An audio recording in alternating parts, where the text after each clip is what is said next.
அதாவது இளைஞர்கள் அதிக அளவு ஆர்வம் காட்டுற ஒரு எலெக்ஷனா இருக்கு. இந்த எலெக்ஷனை எப்படி பாக்குறீங்க சார்? திமுகவினுடைய வெற்றி யூகம் எப்படி இருக்கு சார்? நம்மளுடைய சட்டமன்ற தொகுதிக்கு உங்களுடைய வெற்றி வாய்ப்பு எப்படி கருத்துறீங்க? காட்பாடி சட்டமன்ற வெற்றி வாய்ப்பு பிரகாசமாக உள்ளது.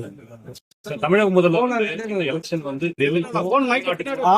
தமிழ்நாடு முதலமைச்சர் இந்த தேர்தல் வந்து டெல்லிக்கும் தமிழ்நாட்டுக்கும் அப்படின்னு நடக்கிற ஒரு தேர்தல் அப்படின்னு சொல்லிட்டு ஒரு சொல்லியிருக்காரு. அது இப்ப இந்த காலத்துல எப்படிங்க சார் இருக்கு? களத்துல எப்படிங்க சார் இருக்கு? களத்தில் அது வெற்றி தெரிவிக்கிறோம். ஐயா இந்த தேர்தல் வந்து மாற்றத்தை கொண்டாடணும் அப்படிங்கிற மாதிரி எல்லாம் சொல்லிக்கிறாங்க எதிர்கட்சிகள். அதை பத்தி நீங்க என்ன கருத்து? ஓட்டு எண்ணிக்கை முடிந்த பிறகுதான்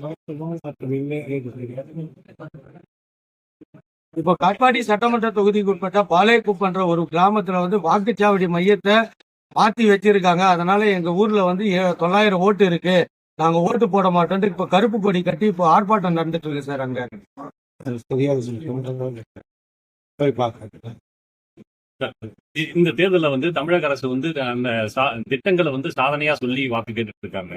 ஆனா இந்த திட்டங்கள் வந்து அந்த அளவுக்கு இல்ல, நாங்க சொல்றதா நல்ல திட்டங்கள் அப்படி எதிர்கட்சிகள் சொல்லிட்டு இருக்காங்க. எதிர்கட்சிகள் எல்லாமே சொல்லிட்டு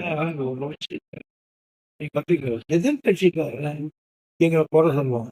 குறை சொல்றாங்கன்னு கேட்டா அதுதான் அவன் பாடி அது என்ன கருத்து? குறை சொல்றோம்னா அவன் எதிர்கட்சி இல்லை, எதிர்கட்சி. உங்களோட திமுக திட்டங்கள் எது வந்து கை கொடுக்கும்னு சொல்லிட்டு நீங்க எதிர்பார்க்குறீங்க? திமுக எந்த திட்டங்கள் வந்து உங்களுக்கு அதிகமா கை கொடுக்கும்னு பாக்குறீங்க? நான் தொகுதிக்கு மனதாட்சி இல்லாமல் எது எங்க செய்யணும் செய்திருக்கிறேன். என் மக்களுக்கு தெரியும் நான் எப்படி உழைக்கிறது. அதுக்குரிய தகுதி எனக்கு தருவாங்க.